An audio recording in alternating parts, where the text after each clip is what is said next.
Bonne fête à tous de Notre-Dame du Très-Saint-Rosaire. En ce 7 octobre, le Saint-Père nous demande de prier et de jeûner pour la paix.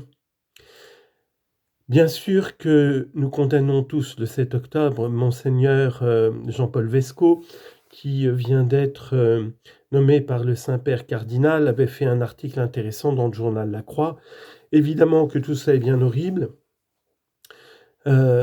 Mais il faut prendre en considération, bien sûr, que le terrorisme, eh bien, malheureusement, c'est les sionistes qui l'ont commencé dès 1921 en Palestine, dans les années 30. Ils prenaient des petits-enfants palestiniens pour faire sauter des marchés et des bus palestiniens. Évidemment, le petit enfant innocent, manipulé.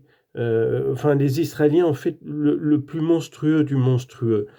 Alors évidemment, pour ce qui s'est passé avant 1948, eh bien, toutes les archives ont été détruites lorsque les terroristes sionistes ont fait sauter le King David Hotel. Mais ce qui s'est passé en 1948, on a les archives. Ilan Pape vous explique tout. C'était du terrorisme à grande échelle. Le peuple palestinien est meurtri dans sa chair par le plus fanatique et le plus intelligent et pervers des terroristes qu'on ait jamais inventé, celui des terroristes sionistes, surtout dans les années 30 et 40.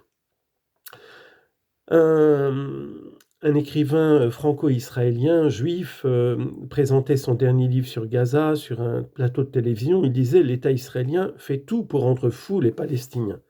Donc il faut bien se dire que quand vous avez vos enfants, c'est ce que vit le peuple palestinien depuis les années 30, quand vous avez vos enfants, quand des pères de famille ont leurs enfants depuis tant d'années brûlés au napalm, torturés dans les prisons palestiniennes, brûlés au phosphore, démembrés par les bombes, enfin vous devenez fou quoi. Bon, première chose. Deuxième chose, bien sûr que je condamne tout ce qui s'est passé durant le 7 octobre. Mais qui a téléguidé et pensé le 7 octobre? Mais c'est sorti dans la presse israélienne. C'est Netanyahou, c'est le gouvernement le plus extrémiste et le plus extrémiste qui soit, le plus pervers qui soit, et c'est eux qui ont mis au pouvoir le Hamas. Le Hamas n'existait pas avant que le Netanyahou décide de le mettre au pouvoir pour casser l'OLP. Donc le gouvernement israélien se nourrit de ce qu'il y a de plus extrémiste. C'est un prétexte, évidemment, pour exterminer les Palestiniens et continuer à les virer de chaque centimètre carré de ce qu'ils considèrent comme leur terre sacrée. Donc, c'est ça que je trouve. C'est comme... alors, je me dis, comment ça se fait que nos pauvres frères musulmans sont aussi manipulables? Parce qu'ils sont manipulables. Moi, quand j'étais aux États-Unis, on a eu le 11 septembre, j'étais au Texas. Et j'y comprenais rien, mais alors je suis allé à l'université catholique de San Antonio, et puis je tombe sur un jeune prof, un père de famille, jeune prof de théologie catholique, mais très bien informé, mais qui m'a dit, mais tout ça c'est nous, tout ça c'est nous. Al-Qaïda, la CIA a tout donné à l'Al-Qaïda. Al-Qaïda ne pouvait pas exister sans l'Amérique, c'est eux qui l'ont créé, qui l'ont armé, tous leurs moyens technologiquiques viennent d'Al-Qaïda. Bon.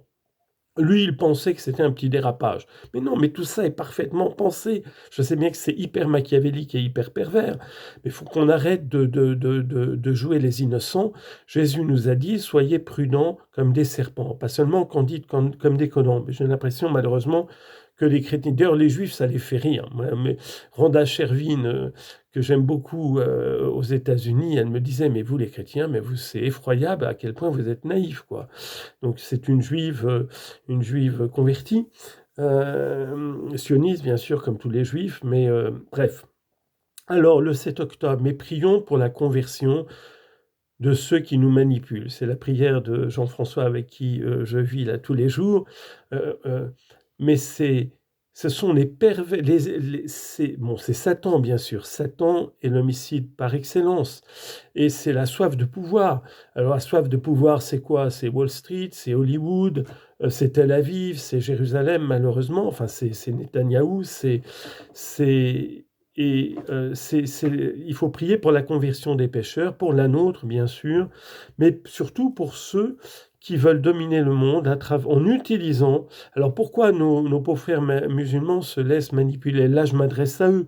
Mais moi, c'est vrai, je vous avoue, je suis un disciple de Jésus. Pour moi, il n'y a que la non-violence qui compte. Je trouve que c'est complètement stupide. Il n'y a rien de plus bestial que la violence physique et ça rend bestial et ça sert à rien du tout. Le Mahatma Gandhi nous a bien montré que ça servait à rien et qu'il suffisait de prier, de jeûner et on obtenait tout ce qu'on voulait. C'est ce que la Sainte Vierge demande à Fatima, à Medjugorje.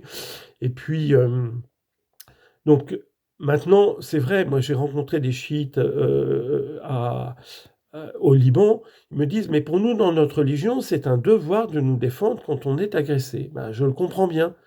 Seulement, on se défend contre un agresseur quand on a quelques moyens, d'accord? Mais le problème, c'est qu'entre le monde musulman et il y a 15 millions de juifs dans le monde, mais ils font 50% des prix Nobel dans le monde. Que le nombre de prix Nobel arabes et palestiniens, et a fortiori, et musulmans dans le monde, c'est presque rien. Donc il y a, je ne sais pas moi, il y a 100 000 fois plus de matière grise dans le monde juif. Donc étudiez, cultivez-vous, devenez intelligent comme les Juifs, puis un jour, vous pourrez discuter sérieusement avec eux. Mais je pense que la violence ne sert à rien du tout, à rien du tout, qu'à servir à réjouir Satan.